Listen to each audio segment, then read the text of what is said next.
I'm not very keen on the whole abduction shtick. I think that one of the symptoms of cultural disintegration is simply that people lose the ability to distinguish between dream and memory. And that somehow one's past, one's real past and one's dream past, simply become one's past. And then, under certain circumstances, what was basically dream material is presented as reality. Just because you have a nut theory, it doesn't mean that you agree with other nut theories. In fact, it often makes you very hostile to them. After all, there's a limited pool there that we're all... My idea with psychedelics throughout my whole career with them was that the purpose was to go out into mind space and hunt ideas and bring something back to show the folks around the campfire, something that would astonish and amaze us all. Well, it's a narrow keyhole, the mind. You can't bring back a flower like the time traveler does in Wells' story. So I found the only thing I could bring back, not being graphically endowed, was ideas. It's a very mysterious business, the revelation of to mind of the world. Since the last time I talked to any audience, I finally understood an argument of my enemies that I had never understood before. Enemies in the friendly, collegial, ideological sense. In other words, enemies. The countervailing theory to the evolution of consciousness, how it came to be so rapidly, as opposed to the idea that it was stimulated by psychedelic compounds in the early human diet, was, and I've ridiculed this idea to you before, the idea that human beings throw things. And because we were small and weak and we hunted very large animals, we learned to hurl rocks with great accuracy. And that this is a behavior not observed in the animal world. I mean, monkeys hurl feces in a generally downward direction to indicate displeasure, but their aim is lousy, which is a very fortunate thing if you're an Amazon explorer. But human beings can hit with considerable force an object up to 120 feet away.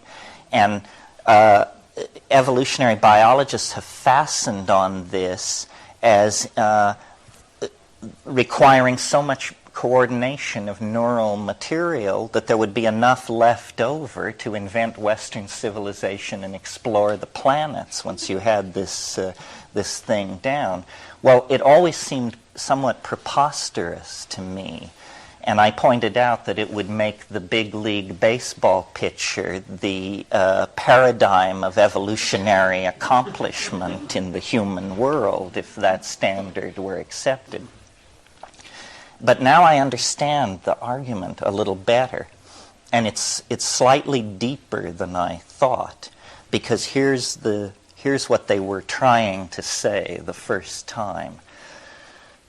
It isn't this neural coordination which is going on is really about planning. That it is an extraordinary thing to look at a rock in your hand and to make the calculation into the forward vector of the future. Aha, if I hurl back and impart a certain energy in a certain direction with a certain intensity, this thing will follow a path through space and will land somewhere with benign consequences to me and my side. And it's the key concept in here is plan. This is a plan. And animals don't do this. There are no plans in the animal world. Their consciousness is of the moment and doesn't involve this complex triangulation out of the moment toward future consequences in quite this way. Because you see, what happens when you let go of the rock is that you can no longer control it. It isn't like hunting or beating something to death with a stick, where the strategy is being readjusted moment to moment. No, once the projectile is released from your hand, that's all the planning you get to do. So it represents a concrescence of intent. And this building toward a concrescence of intent, this plan making, then is the tiny flutter of the butterfly's wing that ripples out through the chaotic universe, and the next thing you know, the kings of Babylon are issuing their codes of law, and slaves under the lash are erecting cities, and the stars are being brought into a mathematical model, so forth and so on. Well, I just wanted to mention that. I'm also working on a second book at the moment where we're going to go back into the psilocybin theory of the origin of consciousness and actually attempt to make a case that will demand attack. In other words, to actually marshal all of the anatomical, paleontological, primate data, because the more we research, the more it appears true that by looking at the psychedelics, in fact, they become a kind of key to understanding the entire phenomenon of human emergence by looking at the larger issue of food as an environmental dimension. In other words, our food has shaped us. As omnivores, we have exposed ourselves to a very high input of mutagenic material over the course of our omnivorous behavior. And this has accelerated the rate of mutation in our species. This is why there are so many cancers. Those cancers are maladaptive mutations. Most mutations are non-productive. But by being a creature of the jungle canopy, who underwent a forced migration to an entirely different nutritional environment, the grassland, we opened ourselves up to this mutagenic influence. And it's only the spectacular effect of the psychoactive compounds impacting on neural organization, cognition, and social organization that I focused on originally. But now the realization is beginning to ripple out through the evolutionary community that yes, this is the hidden factor, the mutagenic diet and the forced shift in environment. There are also ideologically unexpected twists and turns in all this. I've recently met a very interesting person. He's going to be my co-author on this evolution book, Philippe de Vaugelet. Some of you may know him. And he is a lover of animals. This guy has made a fortune in publishing books on reptile care. And if you have a broken iguana, he's the man to see. But he pointed out something to me very, very interesting, which goes against prevailing political correctness for sure, which is that browsing ungulate animals have absolutely no interest in the behavior of other animals. They couldn't give a hoot. Who's interested in the behavior of other animals are hunting animals.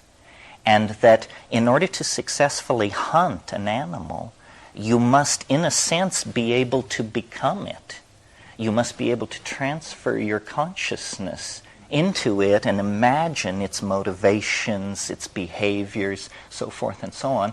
And so Philippe has convinced me that on one level, the earliest human consciousness was not human consciousness at all. It was primate ability to enter into the behavior patterns and psychologies of other mammals in the grassland environment that it was predating upon, following vultures as a basis for the beginning of nomadism and this sort of thing. Obviously, predator animals are aware, and their evolutionary success is based on environmental awareness and being able to act based on inputting the behavior of other animals. This is a very complex mental world compared to the world of the fruitarian, leaf-eating canopy browser that we came from.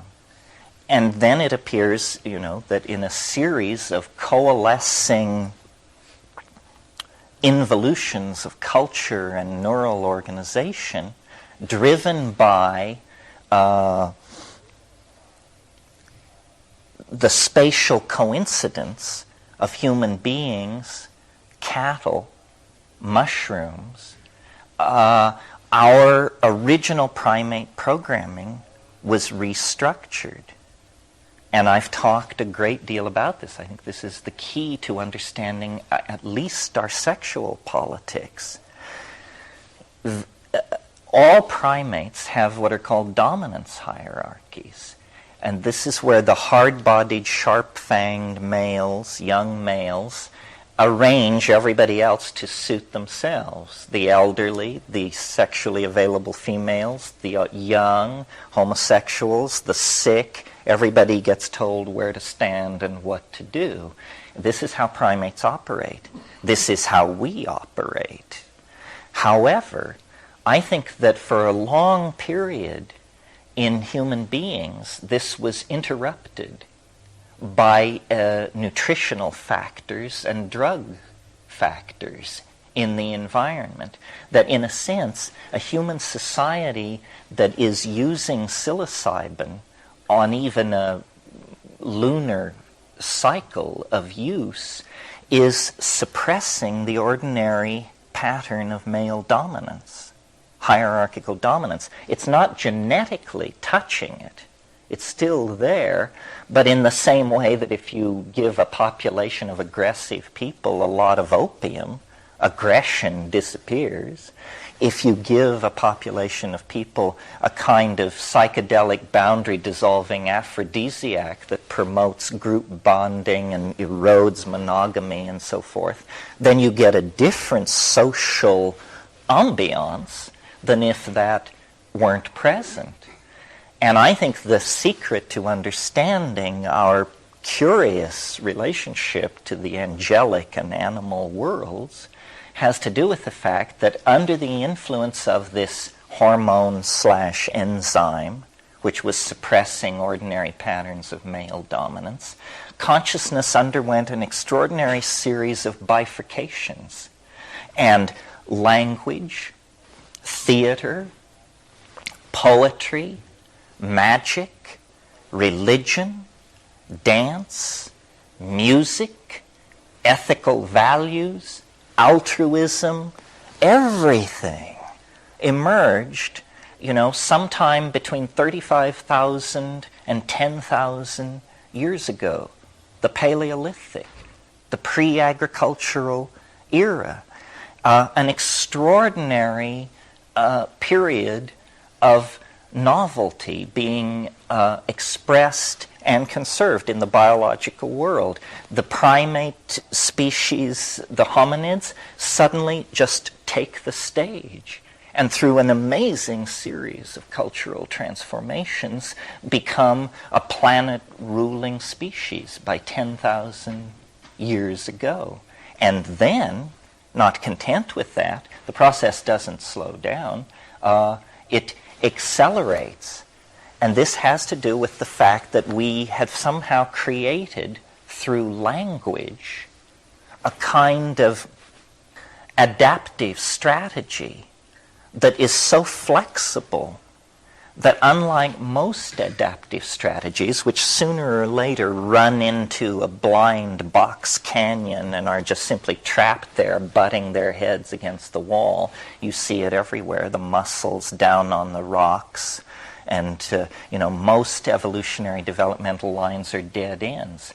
But somehow we broke free of that by ceasing to be defined by the physical body, which is the stuff upon which evolution works, and placing between ourselves and our environment a new thing called culture. We began to mediate evolution. Evolution says the infirm, the idiot, the lame must die. Culture says we have different values about this. Maybe yes, maybe no, but we will decide. Evolution says, you must be a scattered species, nomadic, and moving across the surface of the planet like an animal. Culture says, no, we have strategies for food sequestration and common defense, and we will build cities, and so forth and so on. And so, since about pick a number, 10,000 years ago, evolution has not been the dominating factor, biological evolution. Instead, there is something else, which the word epigenetic has been suggested, meaning change not driven by genes. Our genes are the same. If you were to be with a group of people active 10 to 15,000 years ago, they would look and just like you and I. We haven't changed that much. We've mixed the genes, but we haven't particularly added new ones or lost genes. But in the epigenetic realm, how many languages have been generated over the past 10,000 years? How many world religions have come and gone? How many systems of government? How many theories of polity and society? We just furiously cast these things off. And beginning about 500 years ago, this phenomenon was embraced as a permanent aspect of human existence in Western Europe, and the concept of progress became enshrined. And progress is the idea that this process must go on, be extended, and accelerated everywhere. And now it seems to be happening. I think, and as a consequence of this acceleration of process, all the contradictions in the old system, and I mean reaching back to Egypt, all the contradictions in the old system are now on the surface. And because I believe psychedelics are a kind of higher dimensional sectioning of reality, I think they give the kind of stereoscopic vision necessary to hold the entire hologram of what's happening in your mind. The old paradigm is gone. I mean, we can talk about how different parts of it died. Maybe not everybody knows the story of how physics, the paradigmatic science of reason, turned into a place where nothing makes any sense at all, and where stories are told so wild that a surrealist painter would flee from the gathering just shaking his head. That's physics. The very bedrock of the whole Western shtick has turned into a place of utter psychedelic contradiction and chaos. And the news hasn't reached biology and psychology. They're still operating under different paradigms. But what is keeping science alive at this point is the fact that it is able to whore itself to the marketplace.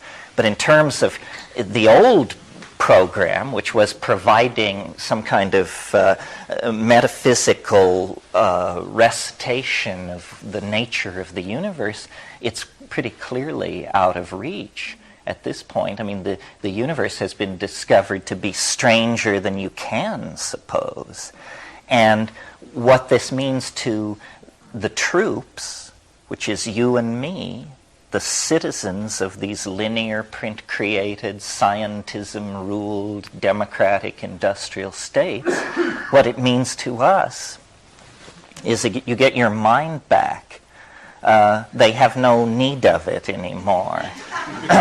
It's actually become a burden to them. I mean, yes, they struggled like hell to take it, but then they discovered that it really wasn't worth all that much anyhow. The great thing about living in the twilight of an imperial decline is the permission that exists. You know, incredible resources lay before us, and very few people are looking over your shoulder and telling you what to do. I mean, the fact that this community has been able to persist and exist, I mean, this is the Orphic community. This is the tradition of descent, ecstasis, sexual ambiguity, so forth and so on, that reaches right back to Chalcolithic Greece and beyond. And shamanism is about shape-shifting. Shamanism is about doing phenomenology with a toolkit that works. And no religion, no philosophy, I think, has ever gone very far down the road of understanding. Understanding is not really a collective enterprise. Understanding is an individual enterprise. And, you know, you can read Husserl and you can become a Hasid, or you can assimilate these group understandings that are forms of wisdom. But ultimately, those are platforms for intrepid exploration.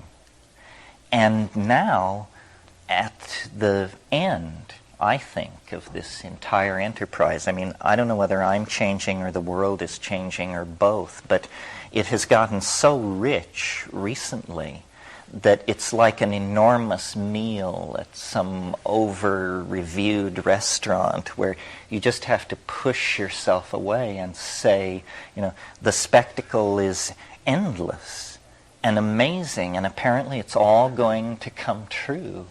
And my impulse is to distance myself from it all. I mean, it is... well, the mushroom said to me once, it said, this is what it's like when a species prepares to depart for the stars. This is not unusual.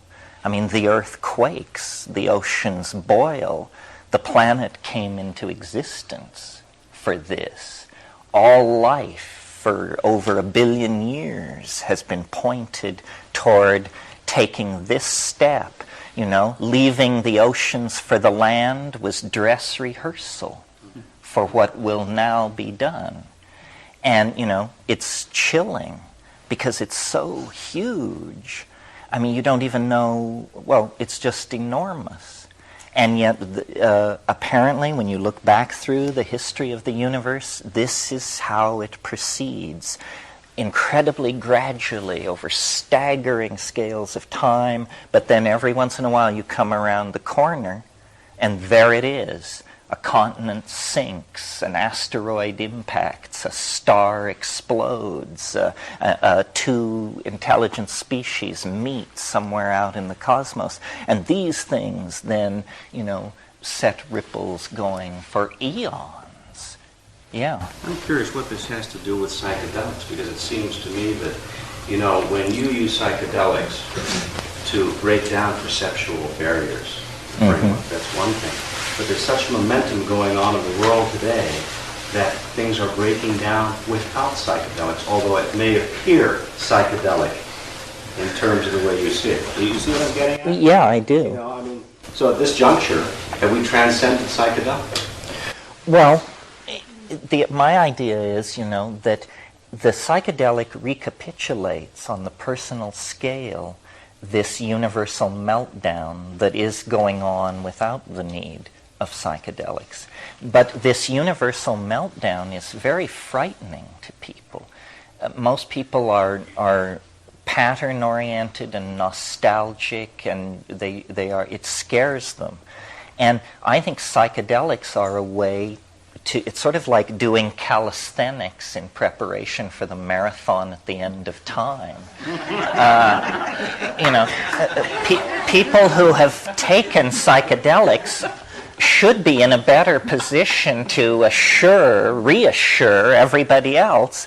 They'll just say, well, people will say, the laws of physics are breaking down. You said, look, I've seen it before. So, and in a way, this event which wants to emerge, we think of it as quantized in a single moment where the shift will happen, and it's like the glory or something. But in a way, our job, if we have a job, and I'm not sure we do, but if we have a job, then our job is to anticipate this and to live it out before it happens. Somebody very dear to me said to me 25 years ago, my God, I don't know how actually it was in the same conversation where they said history is the shock wave of eschatology. How anybody could say that in 1975, I do not understand. Anyway, he also said we should live as though the apocalypse has already occurred.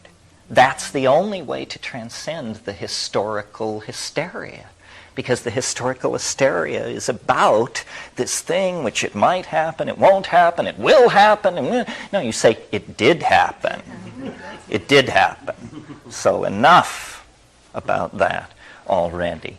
And we are building, each thing that we do anticipates this deeper fall inward into the dream. The dream is what awaits us at the end of history.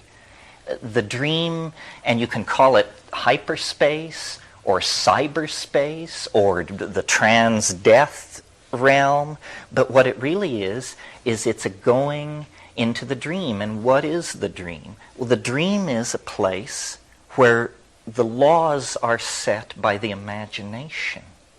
The imagination is God in the dream. And if there is a way for us to mirror our highest aspirations, in other words, to inculcate the God image in ourselves, then it's by becoming the masters of our dream, and then creating through drugs, technology, magic, who cares, the details come later, creating a way to share that so that we each then are a God with an open office doorway to all the other gods who wander through looking at the cosmogonies that we produce as art. I was thinking about this morning because I was thinking, what am I going to say to these folks? And I was thinking about the Platonic triad of the good, the true, and the beautiful. And sometimes people have dissed me and my obsession with hallucination because they say, well, LSD doesn't really cause hallucination. It causes insight and complex thoughts. But why are you so focused on visual hallucination, which I am? I mean, if it doesn't do that, I'm not interested. And then I thought the way into it is Plato talks about the good, the true, and the beautiful. But the key concept is beautiful, because good, it's abstract. True, it's abstract. But beauty is felt, perceived with the senses as music, as painting, whatever it is. And so the bridge to the metaphysical absolutes of truth and the good is through the palpable realm of the beautiful. And to my mind, this is what these psychedelics achieve. They, as Huxley said, they dial open the valve of consciousness, or as Blake implied, the window of perception is cleansed, and then you see through into an infinite, holographic, recursive world of mind and affectionate intelligence. And somehow this mystery is in the body, and therefore outside of time, and therefore beyond, in some sense, the reach of culture. Sex is like this to some degree. Sex is in the body and outside of time, and culture spends a huge amount of its energy trying to reach sex, trying to contort it, push it one way or another, and has produced some pretty bizarre themes and variations, but generally speaking has failed. I mean, no society certainly has ever gotten rid of sex, even though, there have been societies ruled for 1,000 years by men wearing dresses, but it gave us some of the most ribald minstrelsy around. So there is this mystery in the body. I'm now returning to the subject of psychedelics, beyond the reach of cultural manipulation. And discovering this and exploring it is somehow the frontier of maturity. Culture is a form of enforced infantilism. It's the last nursery, and most people never leave it. And they are perfectly happy to interpret the world through the reassuring nonsense of their cultural values, whatever they may happen to be. The reason psychedelics are so politically dynamite is because they cast doubt on this final cultural envelope of insulation. And they do it very democratically. It doesn't matter what your cultural conditioning is. It falls into question under the influence of the psychedelic. And then, for most people, that's frightening. Frightening enough that they not only don't want to do it, but they are also keen to see that other people don't do it, because they realize this is some kind of a doorway through which demons come. Disruptive ideologies, strange forms of music, bizarre behaviors, unpleasant fashions. It's all coming from this place where these people are messing around. And so there is an impulse to close it off. And so there is, a tradition 50,000 years old of shamanism / bohemianism. People who are deputized to be weird and are told, okay, you be weird. We'll give you a hut at the edge of the village. You be weird, and if we need you, we'll call. That's basically the role. No, don't buy, we'll call you, I mean, the political position of shamans is fascinating in these societies because they share it, but they are not of it, and they're only asked in when things are really desperate. And I think, bohemianism, this Orphic tradition I've talked about, this that goes back, way, way back, is the continuation of that. And so we here represent, to some degree, a self-selected group of these Orphic eccentrics, who carry this charge of otherness. In many languages, the word shaman means go-between. Go-between.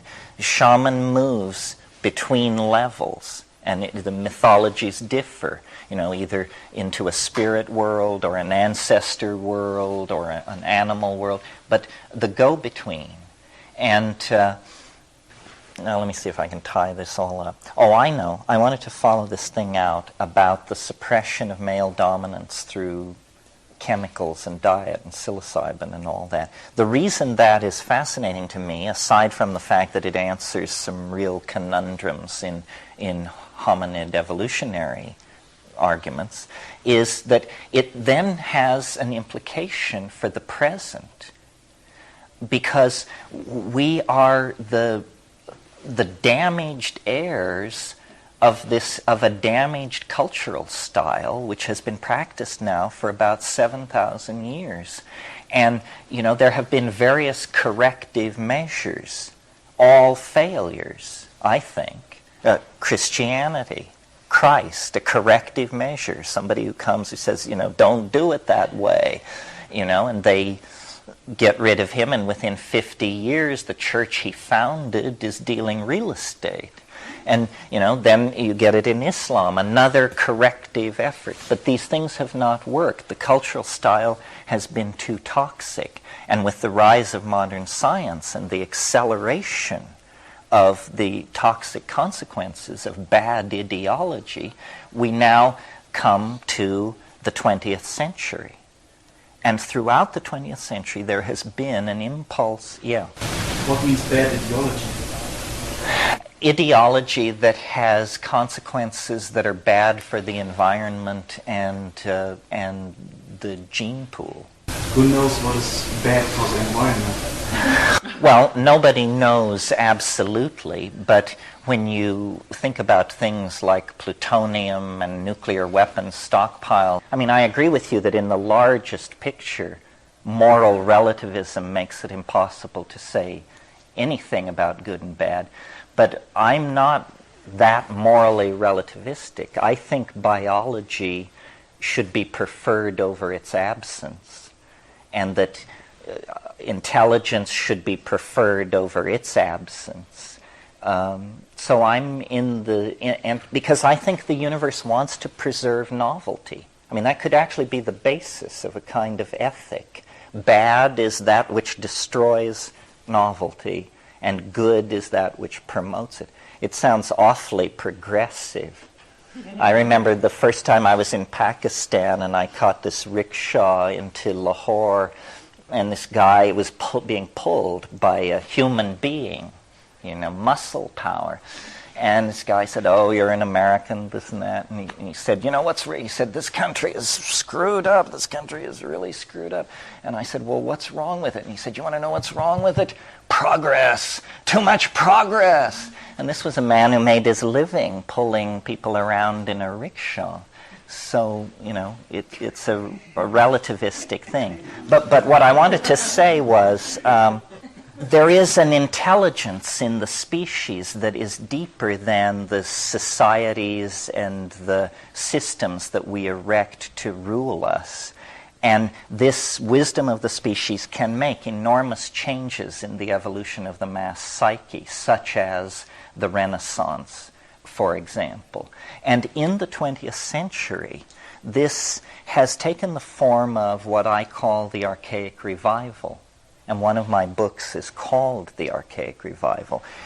The 20th century, which is a vast stage crowded with different kinds of competing social phenomena, art movements, so forth and so on. Nevertheless, I think the entire thing is illuminated by the notion that what it is about is an impulse toward archaism.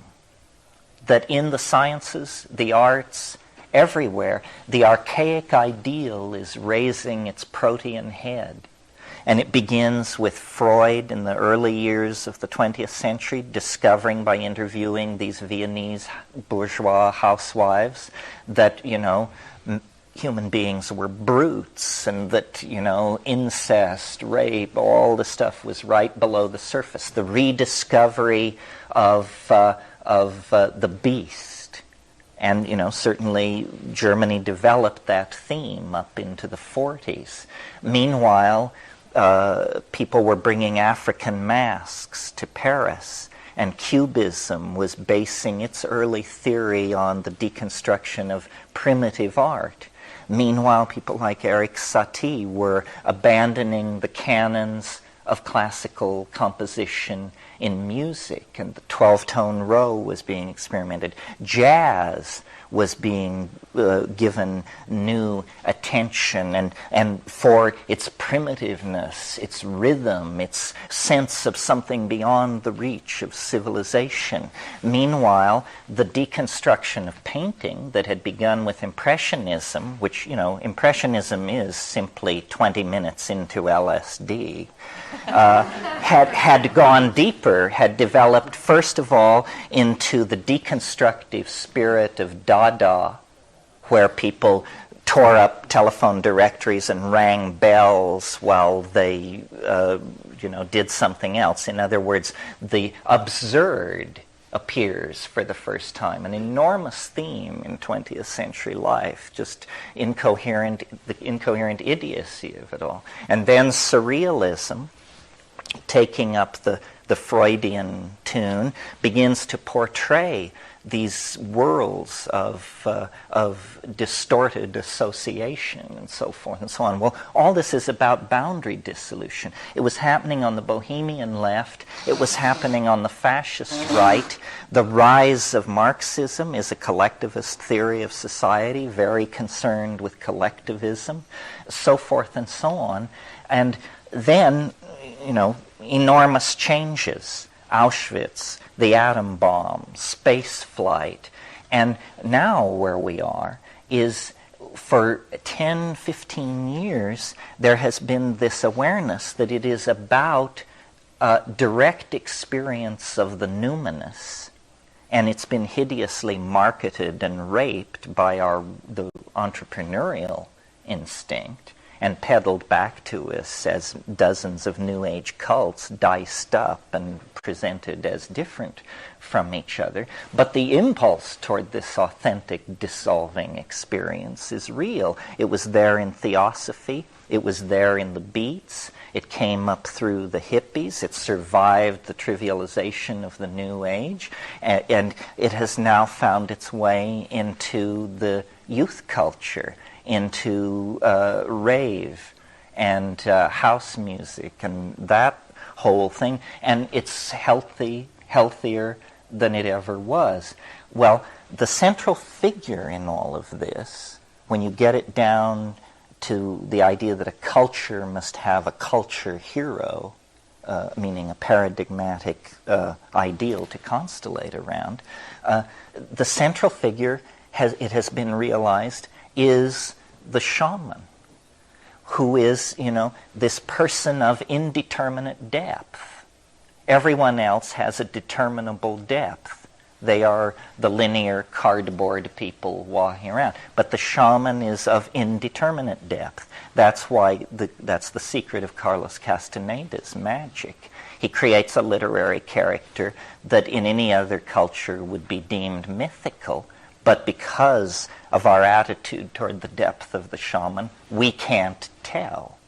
We can't tell. And we deputize this kind of depth in rock stars, in culture heroes of various sorts, and worshipped that for the past 20 years or so. Well, then slowly it has dawned that the position of worshiper is not the most satisfying position. The only position that satisfies is to be that thing.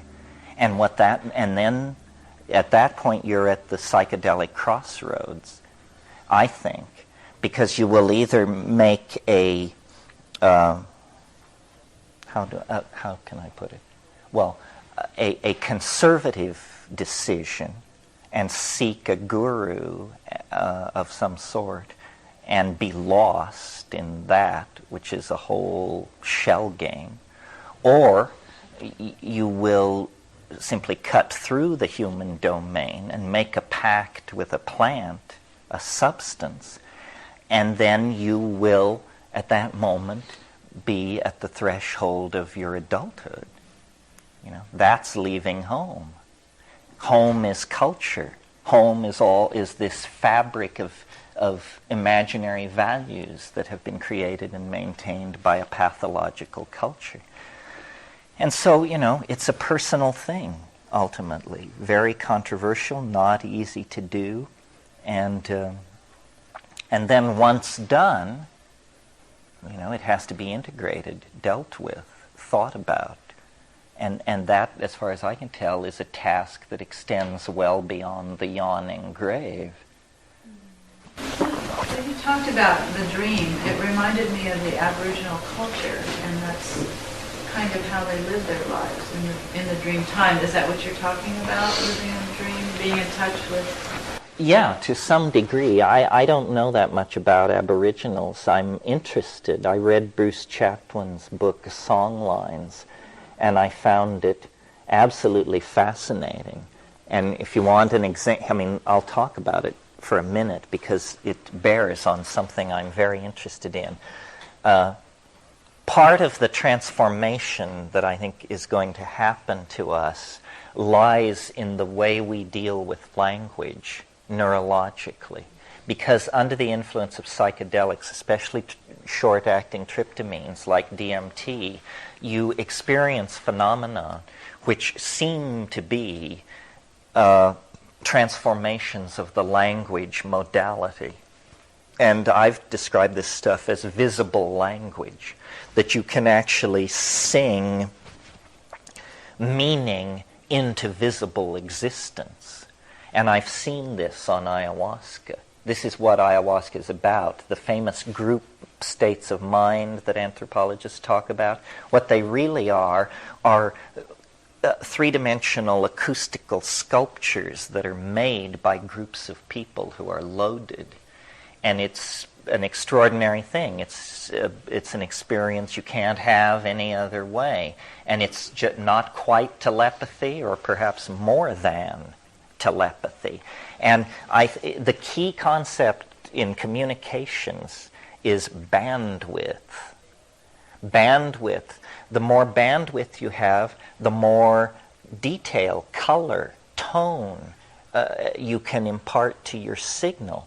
Well, a very low bandwidth channel is the small mouth noise channel. This is about as primitive as it gets. Short of doing it in Morse code, doing it by voice is very, very, it's amazing that we understand each other at all. And in fact, you may have noticed one of the most uncool things you can do is ask somebody, would you explain to me what I just said?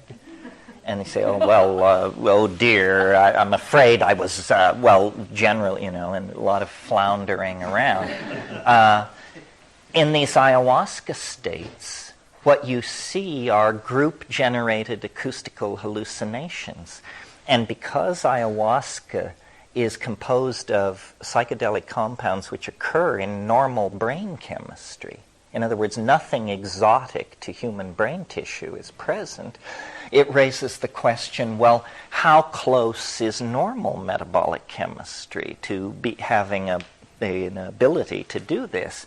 And the answer is, nobody knows, but very, very close. The pineal gland produces adenoroglumerotropin, which is a beta-carboline. 6-methoxytetrahydroharmalan occurs, or maybe it is adenologlumerotropin, I can't remember.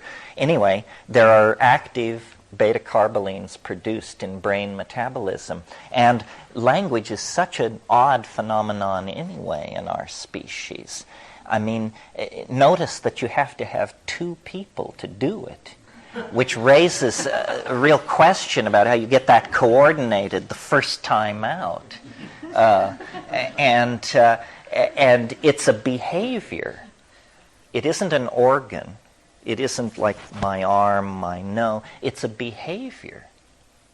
And a learned behavior. And yet a behavior so much more complex than any other behavior you ever learn. If the average person could walk like the average person could talk, they would be a prima ballerina of the Russian ballet. It's very interesting that we have such facility for the linguistic enterprise, and how it evolves. It's changing all the time. And well, is it just changing in a kind of forward lateral direction, or is there some kind of vertical gain here? I mean, can we actually describe things better to each other than the ancient Greeks could describe things to each other? Can we say things which they couldn't say, or anything of consequence? And I maintain yes. I maintain that culture, freeways, international airports, and so forth and so on, that's just the trailing edge of evolving language. Well, so here's a story which relates to this that is in Bruce Chatwin's book, Songlines. There are these things called songlines which cross Australia, and they can be thousands of miles long. And if you're a shaman and one of these things crosses your territory, then you are the keeper of the song of that part of the line. You must learn and keep this song. There are 137 Aboriginal languages in Australia. So these people did the following thing. They went to a place near one end of the song line, and they recorded a shaman singing his song of that place. And then they went 2,000 miles to another part of the same song line, and they found the songkeeper of that place. And they played the guy's song for him. And it was in a language he didn't speak, and he had never been away from his own home. He had never been to this place. So he listened to the song, and after a while, he began to sing with it. Not the words, but the melody. And he sang with it. The way you could sing with green sleeves if you didn't know the words, but you heard the melody. And then, after it was over, he said, the man who sang this song, his place is a butte with 3 mountains, and eucalyptus filling the valley, and a red rock like a lizard over here. So then they tried to analyze, what is happening here? Is this telepathy? Is it magic? What is it?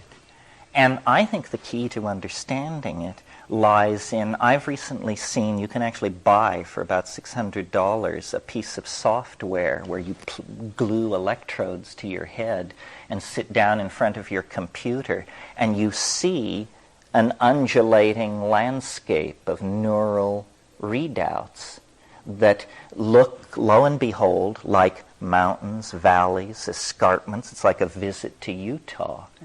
And I am convinced that what's happening is that when the shaman listens to the first shaman's song, he does not process the sound the way we do. He processes it the way this computer is processing this neurological input, and what he's seeing is an acoustical environment of sound, and he can see the place.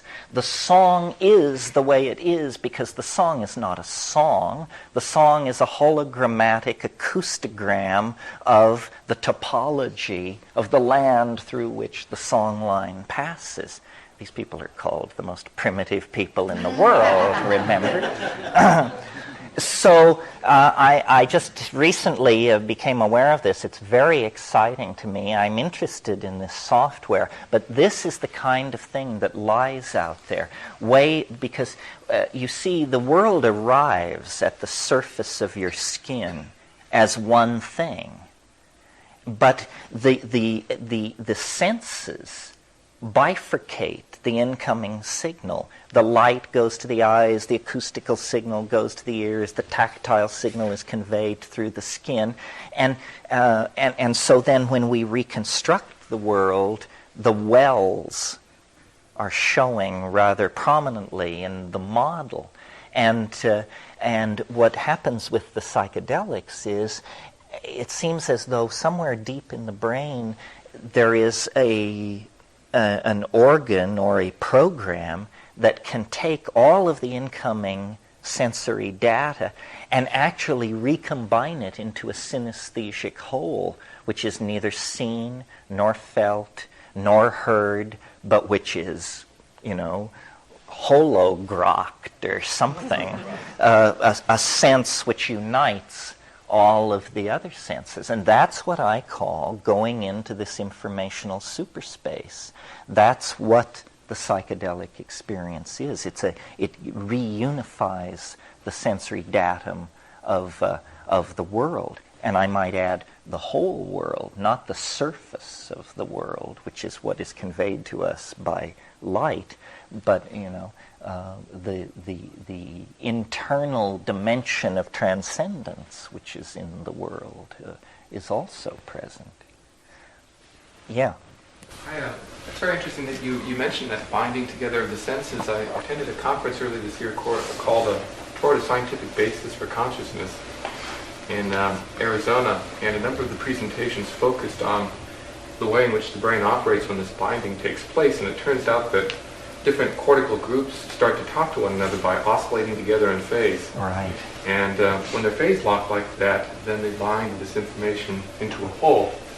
And I'm reminded of the research of Michael Persinger up at Laurentian University in Canada, who has been focusing on the electromagnetic field of the Earth and its effect on the brain. In particular, he's been interested in the correlation between earthquake activity and ghost sightings and such like. But he's pointed out that the Earth's magnetic field is ringing like a bell, and that the main power of oscillation is around 10 hertz, which is happens to be the alpha rhythm in the human brain. And he's postulated that in some cases brains can phase lock to the geomagnetic field, and that the geomagnetic field oscillations can serve as a kind of a carrier frequency to bind these cortical resonances basically together for brief periods of time, and has speculated that this might be the source for ESP-like activity. Are you familiar with that theory? Yeah, he wrote a wonderful book called Space-Time Transience and Unusual Events. He's been very creative with using the electromagnetic field as an explanation for all kinds of things, and I'm totally open-minded to that. His work is very interesting. It does seem to be true that along earthquake faults you do get piezoelectric buildup and release, and the world is full of bizarre phenomena. Some of you may have seen in Science News last week, for the first time they have confirmed these enormous blue and red lights above 75,000 feet in the atmosphere. Airline pilots have been seeing these things for years. There was no theory, nobody knew what they were. Now NASA dedicated an expedition, one of their aircraft, to looking at this, and they got thousands of images of these things, and it's an electrical phenomenon theory doesn't account for, and nobody knows what it means.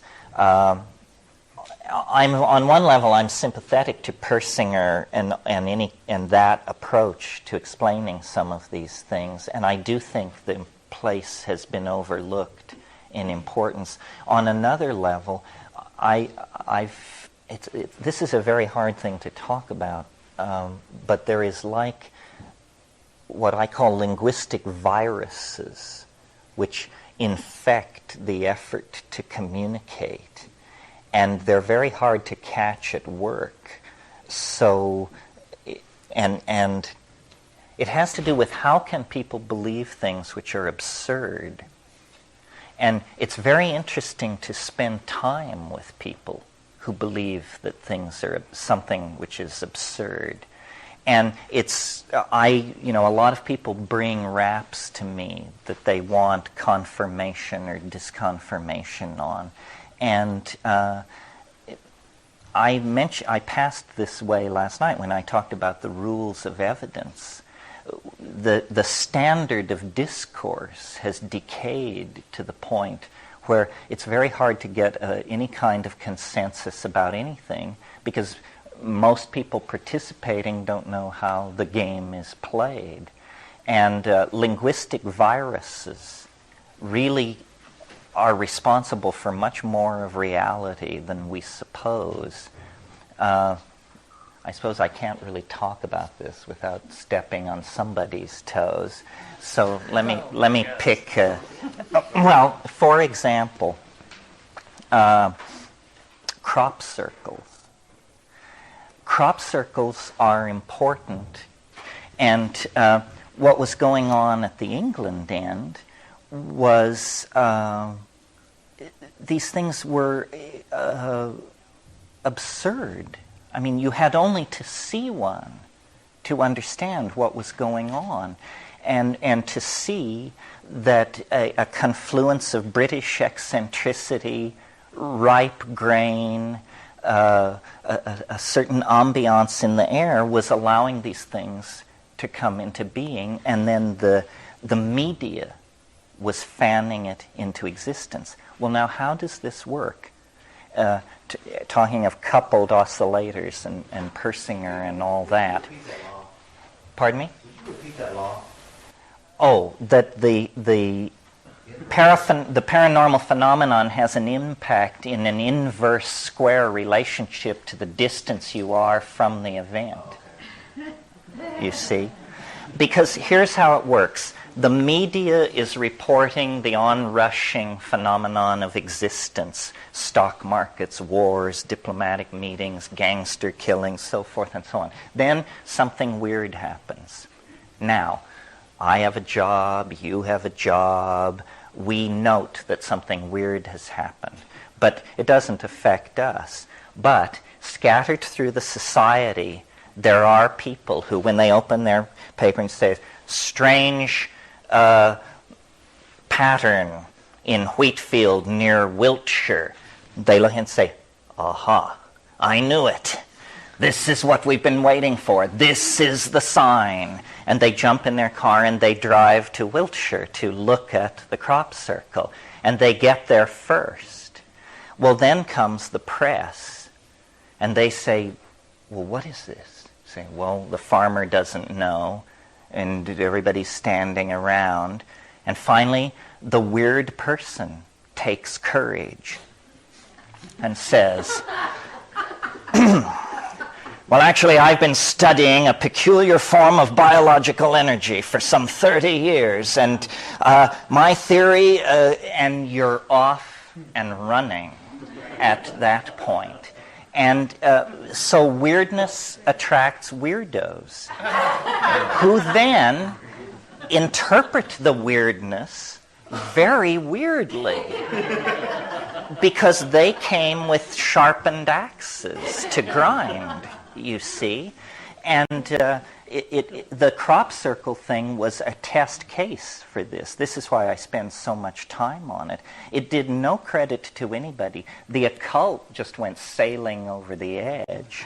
And science hardly behaved any better, because there was this guy, if any of you are interested in this, there's a wonderful book called Around in Circles by Jim Schnabel that goes into all this. But there was a fellow named Terence Mckenna who was a meteorologist. And when the first crop circles appeared and the weirdos began talking about telluric forces, messages from Atlantis, and so forth and so on, he jumped into the fray and said, nonsense, nonsense. This is a meteorological phenomenon. In the warm days of summer, on the lee side of these certain kinds of hills, a kind of circular low-pressure wind can get going, and this is nothing to get excited about, and we've got the statistics and so forth and so on. And the press loved him. They loved him as much as the screwballs. And they would put him on, and first they would interview the mad people, and then Terence Mckenna would come on and poo-poo it away. So that was the first year of the crop circles. The next year, the crop circles became considerably more elaborate, with arrows coming off of them and zigzags and so forth and so on. Bring Terence Mckenna on to the scene.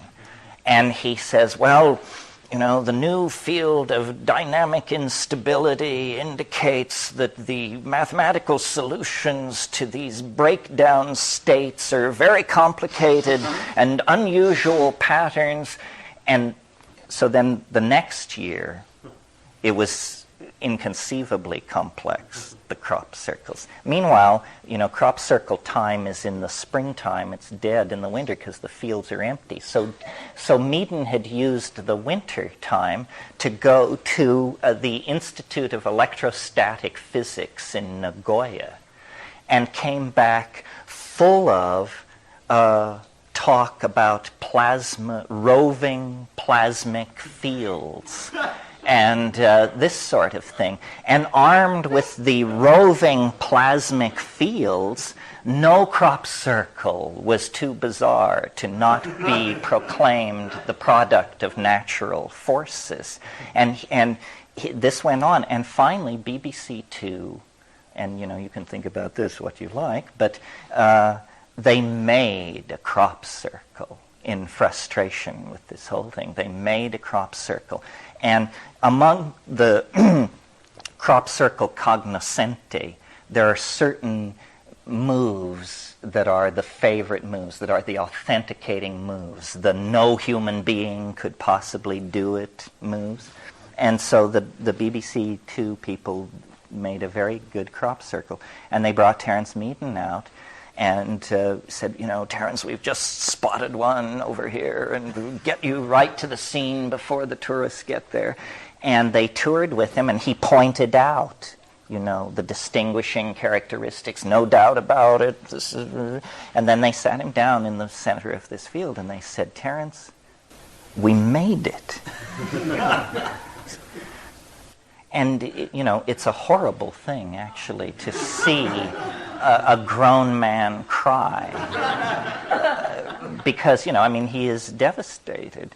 And then, and this is just one of moments. Rupert, my comrade in arms, Sheldrake, was one of the people who sponsored the contest that basically put the crop circles out of business, because the claims were fantastic, No person could do this, so forth and so on. So what they did is they got farmers to donate 10-acre tracts of English corn, which is wheat, and for £50 you could enter. And everybody had to make the same crop circle, which was one chosen to have all the difficult little schmiggies in it. And you could use no lights.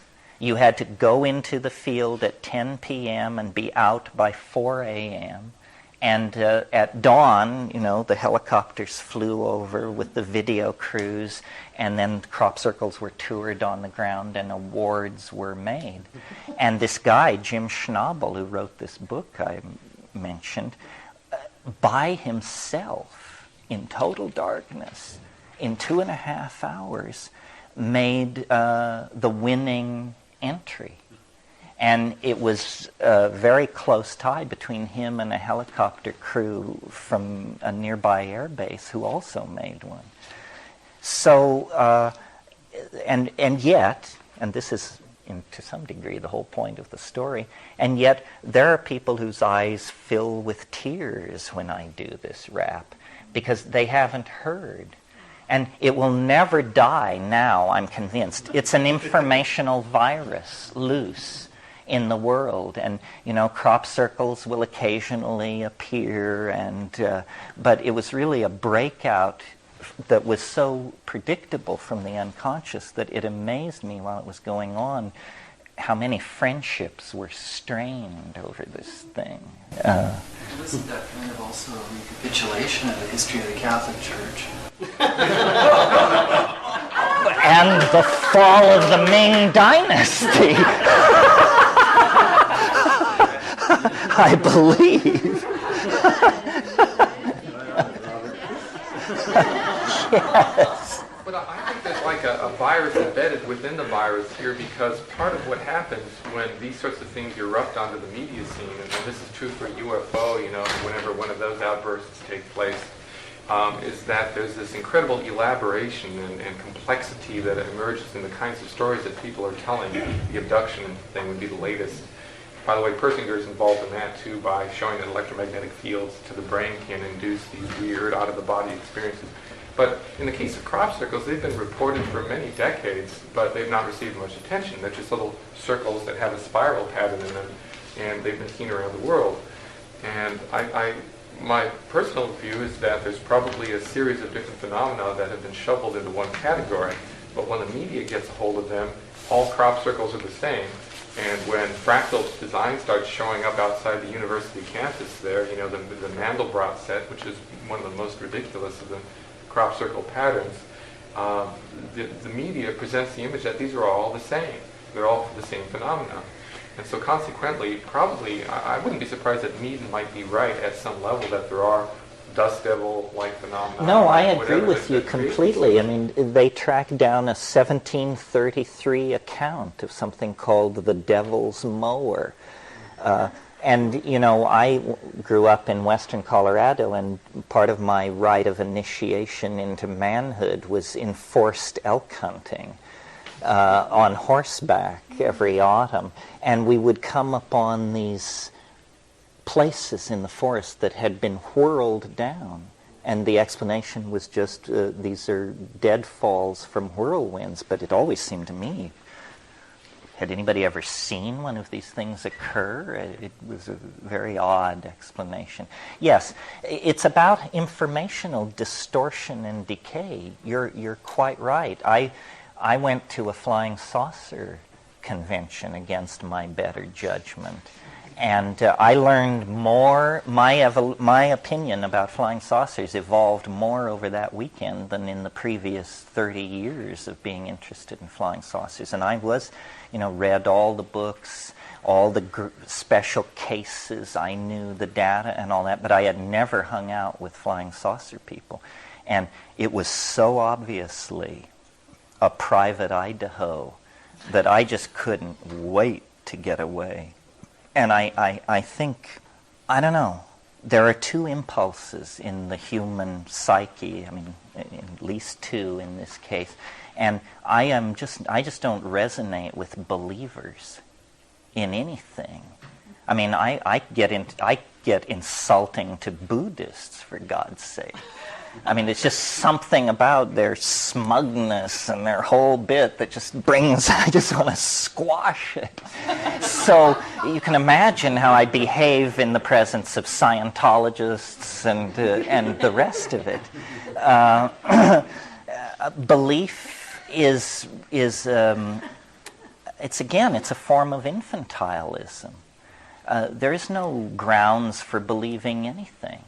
And the flying saucer thing, I went to this conference imagining that what I would meet would be a whole bunch of really interesting, sincere people who wanted to discuss the phenomenon of unexplained things in the sky and contacting human beings. And what I found was, you know, booth after booth of people who had all the answers. All the answers. Learn how a nearby planet reduced crime by 500%. I got news for you. Not even God can reduce crime by 500%. Once you've reduced it 100%, you've got it. So you know, this was the quality of thinking that was going on. And then there were a lot of really scary people in brown leather shoes with thin smiles and cheap suits who were clearly third-rate, semi-retired intelligence hacks who were there to keep the flock headed in the right direction. And, you know, people wanted to talk about experiments on human fetal tissue that go on in underground laboratories out in Arizona through the connivance of the CIA and the Palladian High Command. And you just think, well, I've got to call my broker. I'll get back to you on that. I mean, I don't know. To me, if you can't, well, it's an aesthetic thing. It's an aesthetic thing. I believe that great weirdness stalks the universe. That's not the issue with me. But it's not tacky. It is not tacky. And people who wear low-cut gowns with a lot of sequins on them and tiaras and pass out flying saucer-shaped business cards, that's tacky. And so it can't be so. I know this. I've never been wrong. If intelligence fails, aesthetics will pull you through. This is, and people don't like this part of me. I don't make it comfortable for other squirrels. I don't share the branch very generously. A place where I've gotten into lots of trouble is with the face on Mars. I mean, I just have not got enough unpleasant things to say about the face on Mars, everybody connected with it, the very idea. I mean, talk about something which should never have been let out of the box. That's it. I mean, the idea of a tchotchke 17 by 11 miles in size just gives me the heebie-jeebies. I don't want to know those aliens. They should go back where they came from and take their tchotchke with them. We need people who can build in light and balance planetary ecologies and do really cool things. Massive Earth-moving projects we've been there, we've done that. We never went to the moon either. Books will appear on these subjects. One of the interesting things about UFO experience, though, and the other kinds of phenomena that you're talking about is the potential for the manipulation of belief systems. And this is something Jacques Vallée talks about in his books, that there's a kind of a sinister undertone that the military is bringing people in who are UFO diehards and saying, look at these documents, we can prove that there's this majestic group, and then snatching them back, and the UFO enthusiasts go out and tell the world about it, and launch stories about aliens under the desert in Nevada collaborating with the military, and the newspapers pick it up. They completely poo-pooed. Meanwhile, there's tests of a new spy plane called Project Aurora that travels 6 times the speed of sound, and it leaves this blue, it's like a traveling blue ball of light that's clearly a UFO. And if anybody sees it traveling over the desert and picks up the phone and calls the paper, nobody will report it. They managed to... No, it's clear that those black projects, and Aurora is the one, is being run out there, and that's very exciting. I mean, a plane that can fly to orbit. Yeah. Terence, what is your opinion on the biosphere? Did you get into that at all, and John Allen and the whole stick there? I didn't. I knew those people in the early 80s. Yeah, I knew all of them. 83, 81 in the Amazon. They said they were headed for Mars. I don't know.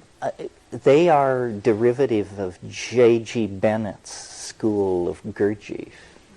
And I have a rule, which is I'm against any group that keeps secrets. And Gurdjieffians keep secrets. I'm not against Gurdjieffians per se. In fact, it's kind of too bad they get into the category. But secret keeping is a bad habit. And if you tell me a secret, I'll probably tell it. Nobody ever told me not to say anything. So I've followed them with interest over the years. It's too bad it's another thing led by a middle-aged white guy, but they seem to have the pull. But I want to return to something you said. I mean, this can be the last thing about flying saucers, but let me give you my conclusion from this weekend of how the whole flying saucer thing worked. I mean, this is just one person's opinion, but this is how I explain it to myself. As you know, in 1947, the Rainier lights appeared, and if you that was the first big modern flying saucer sighting and set off the whole modern flying saucer phenomenon. Well, cast your mind back to the ambiance of 1947. The atom bomb was in 45, the defeat of Germany, the H-bomb was under development, Einstein was advising Truman. I mean, people were on the brink of things they could not understand. Nobody knew what the H-bomb really meant. What does it mean that we can do this? And they said, well, we don't know. Maybe the universe is monitored. And what we're doing is so outrageous that maybe it will bring those who do the monitoring. And then they began to get these reports of these things in the sky. And they said, my God, this must be it. And there were very high-level government secret commissions set up, and they began to study the flying saucers furiously. And they penetrated all those groups. And they penetrated this flying saucer thing from one end to the other, and I'm talking 47 to, say, 54. And they studied it, and they studied it, and Carl Jung was brought in, and all kinds of people were brought in. And at the end of that period, they concluded that what it was, they actually understood it. They concluded that it was the cosmic giggle.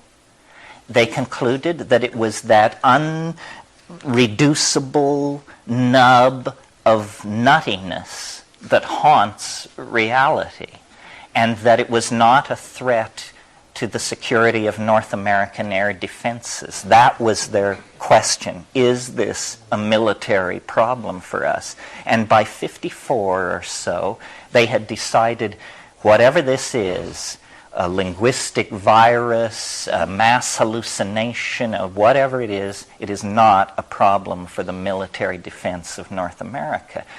But they had spent millions infiltrating and completely taking over the weirdest group of screwballs you can imagine. The flying saucer, hardcore cultists. And they said, well, these people will believe anything. We know that because we've been to their meetings, we've read their publications. What should we do with them? Should we just withdraw all our agents and let them go back to whatever they were doing? And the answer was no. These people will become a pool for experiments in manipulation of information, control of belief systems, response to propaganda. A whole bunch of black box psychological and programming and informational kinds of research will be done on this pool of people because they're so weird. If they start telling their relatives that they're hearing voices in the head or something like that, their relatives and friends are just going to say, so what else is new? You've been talking like this for years. And I think it was kept like that right up until the present moment. But I think it's very low budget. This is not high priority for the CIA. They're sending, as I said, semi-retired guys in scuffed brown shoes who are definitely over the hill, but they shepherd the group along, and as you said, they release these outlandish documents and then they pull them back, and some guy comes forward and says it's all a fraud, and I know because I was on the inside and I was the one paid to tell you all these things, and then somebody else comes forward and says no, he's a walk-in and has an implant and it wasn't that way at all. And it's sort of like the JFK assassination. There is no bedrock there. There is no ground zero. And I find these things sort of spooky. I think it's bad mental hygiene to spend too much time with squirrels.